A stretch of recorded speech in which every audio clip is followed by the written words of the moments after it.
नमस्कार दोस्तों, मेरा नाम है विनीश केसरी और स्टडी लिव यूट्यूब चैनल पे आपका स्वागत है। आज के वीडियो में हम लोग सीखेंगे डेसिमल टू ऑक्टल कन्वर्जन। उससे पहले हम लोग डेसिमल नंबर सिस्टम और ऑक्टल नंबर सिस्टम के बारे में थोड़ा सा कुछ जान लेते हैं। डेसिमल नंबर सिस्टम में 0 to 9 होता है, यानी कि डेसिमल नंबर सिस्टम में 0, 1, 2, 3, 4, 5, 6, 7, 8, 9 होता है। इसको काउंट करिएगा तो ये टोटल 10 होता है, इसीलिए इसको बेस 10 कहते हैं।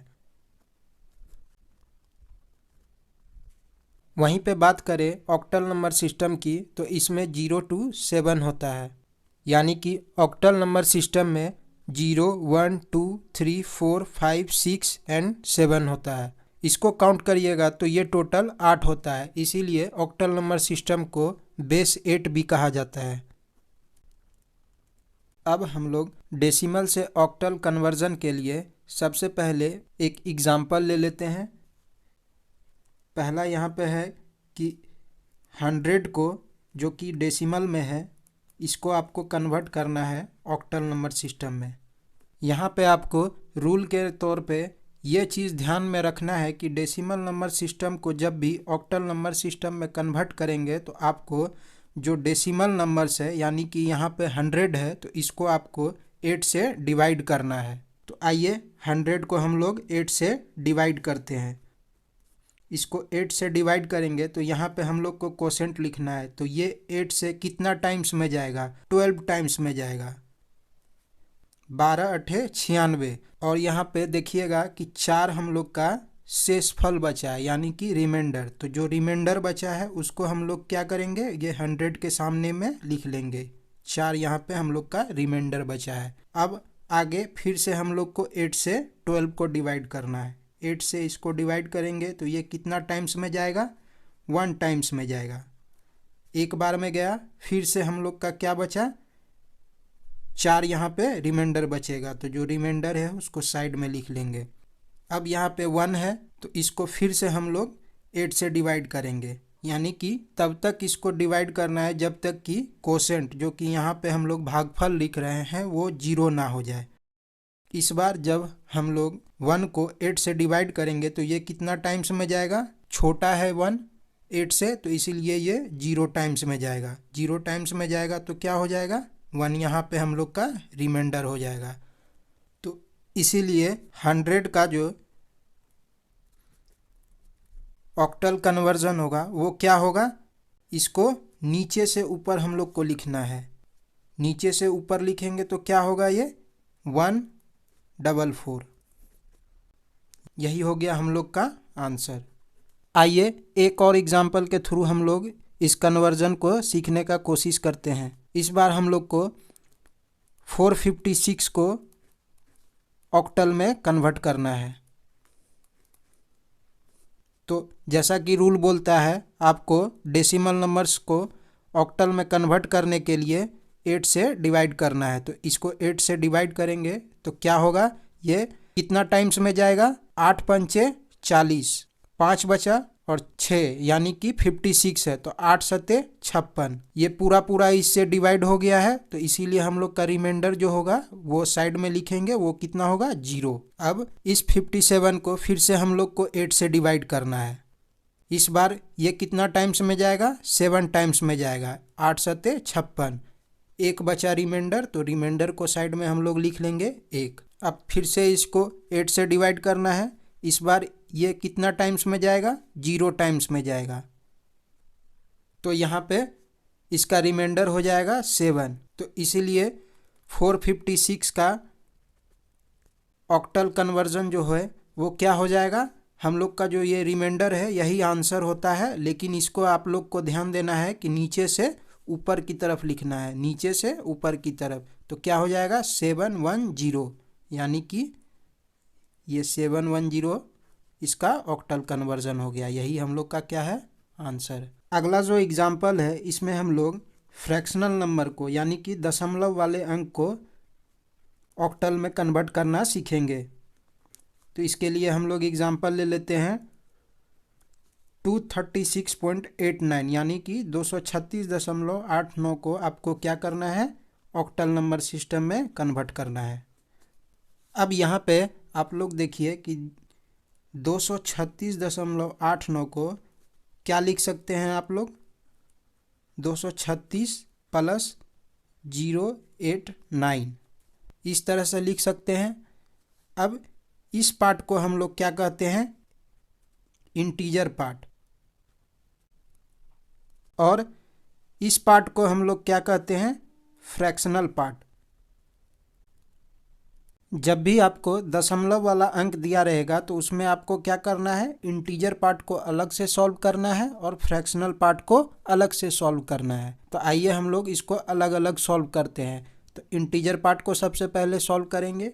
इसके लिए हम लोग जैसा कि पिछले 2 एग्जाम्पल में करते आए हैं उसी तरह से हम लोग को 236 को 8 से डिवाइड करना है। इसको 8 से डिवाइड करेंगे तो ये कितना बार में जाएगा, 8 दूना 16, 2 बार में गया तो कितना बचा, ये 7 और ये 6 यानी कि 76। इस बार कितना टाइम्स में जाएगा, 9 टाइम्स में जाएगा।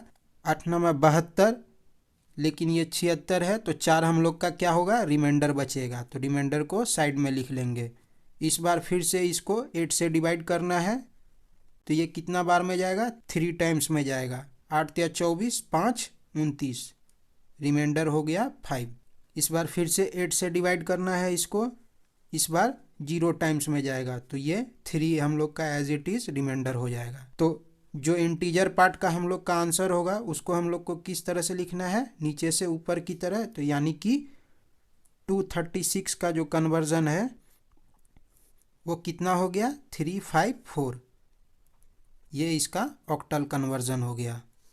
अब हम लोग फ्रैक्शनल पार्ट को ऑक्टल में कन्वर्ट करेंगे। उसके लिए हम लोग को यहाँ पे फ्रैक्शनल पार्ट जो है उसको लिख लेंगे 0.89। अब यहाँ पे आप लोग ध्यान से देखिए कि जब हम लोग इंटीजर पार्ट को कन्वर्ट करते थे ऑक्टल में तो उसमें क्या करते थे, 8 से हम लोग डिवाइड करते थे। लेकिन जब हम लोग फ्रैक्शनल पार्ट को ऑक्टल में कन्वर्ट करेंगे तो यहाँ पे 8 से डिवाइड ना करके 8 से मल्टीप्लाई करेंगे, जस्ट उसका उल्टा करेंगे। वहाँ पे डिवाइड करते थे, यहाँ पे हम लोग मल्टीप्लाई करेंगे। इसको 8 से मल्टीप्लाई करके आप लोग को यहाँ पे लिख देना है। 8 से जब इसको मल्टीप्लाई करिएगा तो ये क्या हो जाएगा, 7.12। अब इसमें यहाँ पे आप देखिए कि ये पॉइंट से इस तरफ का जो पार्ट है इसको हम लोग पहले ही देख चुके हैं कि इसको इंटीजर पार्ट बोलते हैं और पॉइंट से इस तरफ के पार्ट को हम लोग क्या बोलते हैं, फ्रैक्शनल पार्ट बोलते हैं। तो हम लोग को इसका जो इंटीजर पार्ट है इसको साइड में यहाँ पे आपको लिख लेना है, इंटीजर पार्ट को अलग करके। तो इसका इंटीजर पार्ट हो गया 7, तो 7 को हम लोग यहाँ पे लिख लेंगे। तो ये बाकी कितना बचा, 0.12। तो 0.12 को हम लोग को यहाँ पे फिर से लिख लेंगे 0.12। इसको आपको फिर से 8 से मल्टीप्लाई करना है। इस बार 8 से मल्टीप्लाई करेंगे तो ये क्या होगा, 0.96। तो इस बार इसका जो इंटीजर पार्ट है वो क्या है, 0। तो ये यहाँ पे हम लोग सेपरेट करके लिख लेंगे 0। तो बचा क्या फ्रैक्शनल पार्ट, 0.96। तो फिर से हम लोग 0.96 यहाँ पे लिख लेंगे। इसको फिर से आपको 8 से मल्टीप्लाई करना है। इस बार मल्टीप्लाई करिएगा तो ये क्या हो जाएगा, 7.68। इसका इंटीजर पार्ट फिर से 7 हो गया। तो 7 को सेपरेट करके आपको लिख लेना है और फ्रैक्शनल पार्ट को वापस से यहाँ पे लिख लेना है 0.68। इसको वापस से आपको 8 से मल्टीप्लाई करना है। इसको मल्टीप्लाई करिएगा तो देखिए ये क्या हो जाएगा, 5.44। इसका इंटीजर पार्ट क्या हुआ, 5 है। तो 5 को हम लोग यहाँ पे सेपरेट अलग से लिख लेंगे और जो फ्रैक्शनल पार्ट है उसको वापस से 8 से मल्टीप्लाई कर देंगे। 0.44 को 8 से मल्टीप्लाई करेंगे तो क्या होगा, 3.52। इसका इंटीजर पार्ट क्या होगा, 3 है। तो 3 को यहाँ पे लिख लेंगे। जो फ्रैक्शनल पार्ट है उसको हम लोग वापस से यहाँ पे लिख लेंगे 0.52। इसको वापस से आपको 8 से मल्टीप्लाई करना है। इस बार मल्टीप्लाई करेंगे तो देखिएगा 4.16 होता है। इसका भी हम लोग इंटीजर पार्ट को यहाँ पे लिख लेंगे जो कि 4 है। अब यहाँ पे आप लोग के मन में सवाल आएगा कि इसका जो फ्रैक्शनल पार्ट है इसको कब तक 8 से मल्टीप्लाई करना है। तो जब तक कि इसका जो फ्रैक्शनल पार्ट है वो 0 0 ना आ जाए तब तक आप लोग को 8 से मल्टीप्लाई करते जाना है। यहाँ पे आप लोग देखिएगा कि हम लोग लगभग 6 स्टेप तक फ्रैक्शनल पार्ट को मल्टीप्लाई करते आए हैं, लेकिन ये 0 0 हो नहीं रहा है। ये वापस से यहाँ पे 0 पॉइंट, इसका जो फ्रैक्शनल पार्ट है ये यहाँ पे 0.16 हो जा रहा है, और इसको फिर से 8 से मल्टीप्लाई करेंगे तो इस बार भी ये इसका जो फ्रैक्शनल पार्ट है वो 0 0 नहीं होगा। इसीलिए इस केस में हम लोग क्या करेंगे, 5-6 स्टेप तक ही, या आप 3-4 स्टेप तक ही निकाल के, ये जो स्टेप है ये यहाँ पे देखिए 6 स्टेप है, तो इतना तक ही निकाल के हम लोग इसको रोक देंगे। यही हम लोग का इसका फ्रैक्शनल पार्ट का कन्वर्जन हो जाएगा। किस केस में? जिस केस में फ्रैक्शनल पार्ट इसका 0 0 नहीं हो रहा हो। तो इसीलिए देखिए यहाँ पे 0.89, यानी कि फ्रैक्शनल पार्ट का जो कन्वर्जन है वो कितना हो जाएगा। अब यहाँ पे आप लोग फिर से ध्यान दीजिए कि जो इंटीजर पार्ट में हम लोग का आंसर होता था उसको हम लोग कैसे लिखते थे, नीचे से ऊपर की तरह लिखते थे, नीचे से ऊपर की तरफ। लेकिन फ्रैक्शनल पार्ट में हम लोग आंसर लिखेंगे उसको कैसे लिखेंगे, ऊपर से नीचे की तरफ लिखेंगे। उल्टा करना है इस बार, ऊपर से नीचे की तरफ।